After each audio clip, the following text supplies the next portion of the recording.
Hello, everyone, and thank you for selecting this career interview.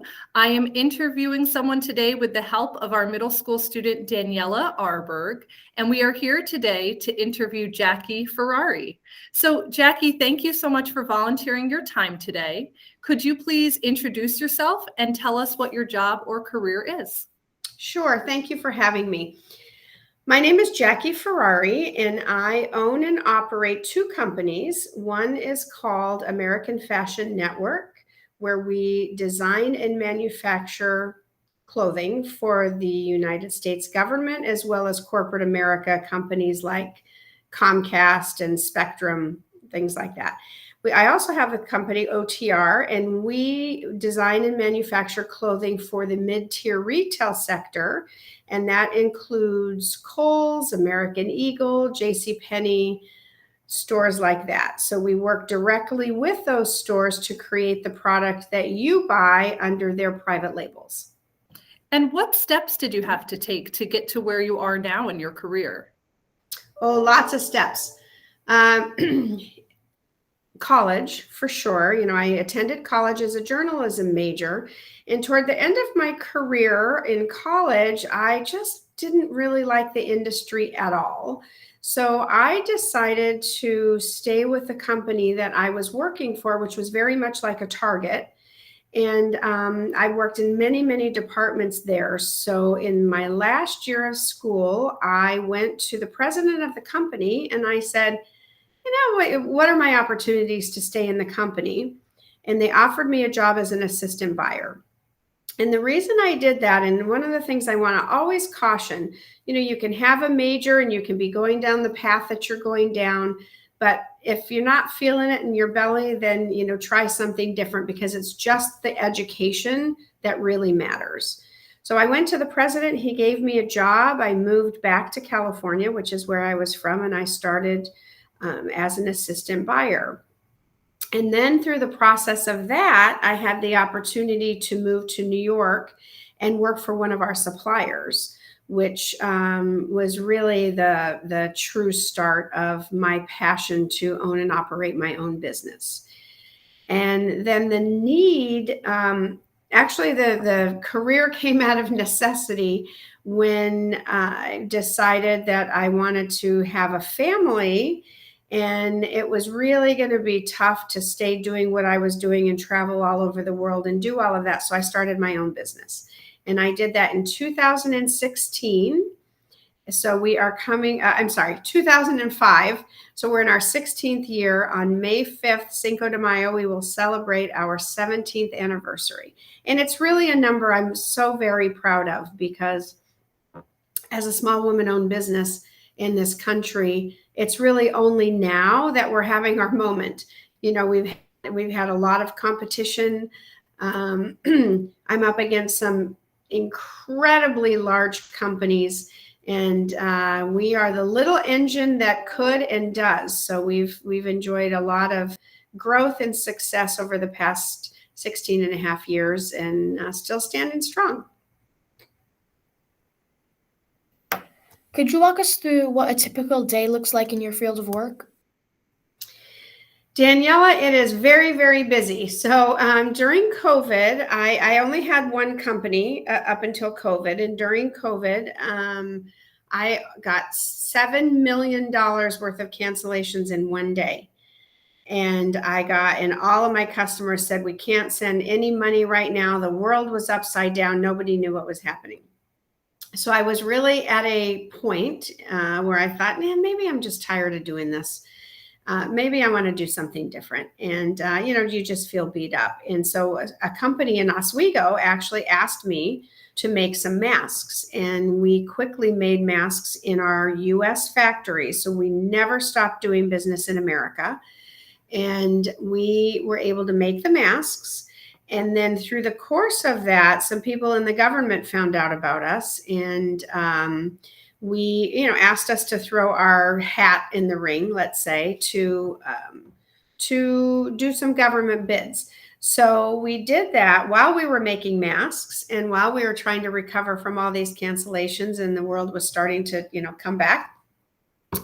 And we were awarded a big, very big government contract to make physical training uniforms for the Marine Corps. And what physical training uniforms are, they're things like you guys wear in gym, Under Armour type of stuff, moisture wicking, things like that. So we're in the process of getting that bid up and going. And in the meantime, we're bidding on more things. We're just waiting for some, hopefully, fingers crossed, for some orders from the Coast Guard and from the Air Force. And so that whole business kind of stemmed up again out of a necessity. And so that keeps me very busy. I spend all day talking on the phone, doing Zoom calls, meeting with the government, meeting with the Marine Corps and the Navy and things like that. And then I have Zoom calls right now with all of my team. I have an office in LA, an office in Milwaukee, and an office in Syracuse, New York. So I have Zoom calls where I meet with my team leaders and listen to what they have for their day and their agenda. And then I, give direction and we talk through different points of interest and things that have to be done. And then I talk to customers because you can never stop selling if you're a sales organization. So talk to customers. I do a lot of things that might interest you. I shop. I go out and I look at trend. I look at magazines. I look online. I look at Instagram and just shop around for different trend, because that's what we do. We look at trend, we look at things that are happening, and then we kind of change it so that it fits the different brands that we serve at our retail partners. So between the two companies, I get up in the morning, I work out, because that is very important to keep your head straight. I make my bed, because the most successful people in the world make their bed, and don't ever think that's a minor thing. Get up, make your bed, work out, and get your day started. So that's what I really do. After I have my workout, I have a shower, and then I get my day rolling. And I typically go until about 5:30. Then I kind of try to take a break. And then by about 7 after dinner, I jump back on and look at my email and make sure that there aren't any emergencies happening in Cambodia or Guatemala or on the West Coast where we have all of our factories. I love that. I love that you even have pointers in there about us what to do. I'm sure for your own health and well-being and mental health, there are those routine things in order to be a successful professional to really keep up with. So thank you for sharing those pieces. This is a fun question. What do you love most about your job? The travel. So when I was in college and I wanted to be a journalist, it was because I wanted to be a foreign correspondent. And truly, it was that innate love of, I think I have a little bit of wanderlust. So it was that led me to the buying industry, because buyers travel. We have factories all over the world. And I had a wonderful mentor. And that's another piece of advice I have to, give you.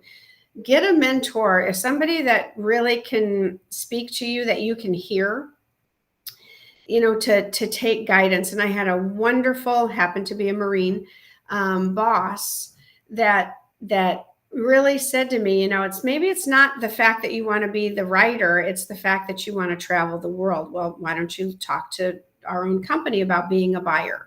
So it really was, I satisfied that itch in me by turning to the fashion industry. So I would say the travel I love the most, and I love getting orders. I love big, giant orders with lots of numbers behind them. So in Fridays are typically order days. So I just love seeing those orders come in. It's very satisfying. And then the last thing I love is walking down the street and somebody wearing something that we made. That's really fun. What kind of skills are needed to this job? I think strong writing skills, believe it or not, even though you're in the fashion industry and you think it's about just what something looks like, it's very important to have strong writing skills so that you can communicate. And in a world today that is changing so much, and especially for people like me, you have to be able to write a good letter, and you have to be able to, I'll tell you something, Daniela, if in the Marine Corps, if we send in a proposal, a bid that says, buy this from me, and it doesn't have a comma where it should, doesn't have a T crossed or an I dotted, they will reject that. And you could watch $50 million go out the window. So writing skills are incredibly important. I think you have to have good math skills. I do not. So I have to surround myself with people who have good math skills. And if I could go back and do anything differently, I would have had a good tutor in math, because running a company, I have to understand a lot of things about accounting. So I do have good people around me that take up that slack in me, because not everybody can't have every skill. So you have to have great writing skills, you have to have a strong work ethic, and you have to love what you do. You really have to just love what you do so it doesn't feel like work. Thank you. And I think that you touched a bit on this next question, but could you share what some of the biggest challenges are that you face in your job? Sure. Math. Yeah. Math is always a struggle for me, even at this age. And, you never stop learning. Like, you never want to stop learning. So I still attend seminars, and I still do things that I can always learn about the things that are changing in my business. I think that, my challenges really maybe a little above, you're going to learn this as you grow older, but financing. So everybody, probably a lot of people think that, oh my gosh, well, you have this company and you're in the news and you have all this, and wow, it must be great. And it must be easy. It is not easy. And there are times, and I'm in one of those times right now, where my business is growing like crazy. And to grow a business, you have to have money. So you have to have money to buy the yarn so that you can knit the fabric, and then you can dye the fabric. And so by the time it gets to the customer, it could be 120 days when you had to spend the money at the beginning. So financing is tough. And I will tell you, it's tough for a company like mine, because I'm woman owned, although that's changing, that these things are changing. And, the world's been a little topsy-turvy lately. So financing has probably been one of the biggest challenges. I tell a story a lot when I get interviewed that, for many years on a Thursday night, I would lay in bed and wonder how I was going to make payroll on Friday. And then somehow it would always seem to work out. Something would come in. And, but there are struggles along the way. But I will tell you, the fight is worthy, and it's really great to watch a company grow and exist. And every single birthday we celebrate it strongly, because it's a big deal. What's your work environment like? We have a great work environment. So we have 3 offices. And it's changing a little bit right now. If you would have asked me that question in 2019, I would say everybody comes to work every day, and we all talk a lot, and we eat together, and we share things and collaborate, because it is a fashion business. Somebody's always coming in and saying, hey, did you see this? And, oh, Nordstrom just launched this, and, oh, look at this artwork. And so very collaborative. Today, I'm wrestling with people want to work at home. And, I'm sure you hear it on the news. And as you all grow and find your way in your careers, I think a hybrid situation will be in place. But right now, we typically, everybody's in the office at least 3 days, and they kind of alternate, but very collaborative. We like each other a lot. And my staff has been with me. I have some people who have been with me for all 17 years. And it's a great story. So we have a really great place to work. We offer a lot of benefits, and I like to say I'm not a clock puncher. So if somebody needs the day off to go do something, then they get to go and do it. And it's not a problem because everybody just works when they have to work. Thank you. Now, this question can be a bit tough because understandably, there's probably quite a range. But for someone watching this interview who might be interested in joining the industry, what are the salary ranges at various levels in this field? And would you say that there are opportunities for advancement? So many opportunities for advancement. And the opportunity for advancement lies in you. People who have a strong work ethic, who get up in the morning and make their bed, and who really are driven, have a drive, such opportunity. So I'll give you some examples. I've had people who started with me making $24,000 a year and now make $124,000 a year. So it depends on what level, where you enter the market. But I would say like entry-level sales jobs start at about 50, I would say. And then with commissions and all of that, it can advance to 150,000. Designers, it depends on your skill level, but a designer could start at 40,000 and grow to 185,000. I mean, so, top designers in the field, if you're a designer at a retail organization, like a company like Kohl's, you could make $185,000 by being a top tier designer. I would say the median, it depends where you go. If you move to California and you work in the industry out there, it's about 30% higher in pay than you would get working in Central New York. So it's kind of depends where you are. Product developers, people who work behind the scenes, probably make about 60 to 75,000. And if you're in a growing company, and these are some of the questions that you want to ask when you start. And I always say this: do not start for the money. If you get into a company and you are willing to invest in the company and let the company invest in you, then start small and show your worth, and you will grow very, very quickly. And always ask things about the benefits. What are the benefits? Are medical benefits covered? Is there a retirement plan where there's matching? Is there profit share? So things like that. So you have to look at the whole package. And one of the things that I do when I sit down with my team at the end of the year, sometimes if a company pays your benefits or pays a 401k match or gives you extra days off, you don't really realize the value till it's put in front of you. So here's your salary. Here's your extra 3 days off that we gave. Just because here's, all your benefit package that could be worth $20,000. So, you kind of have to look at the whole package and not just what you're getting every week in your paycheck. Were there any classes that you took in middle or high school that connect you to your job now? Oh, that's such a good question, Daniela. Yeah.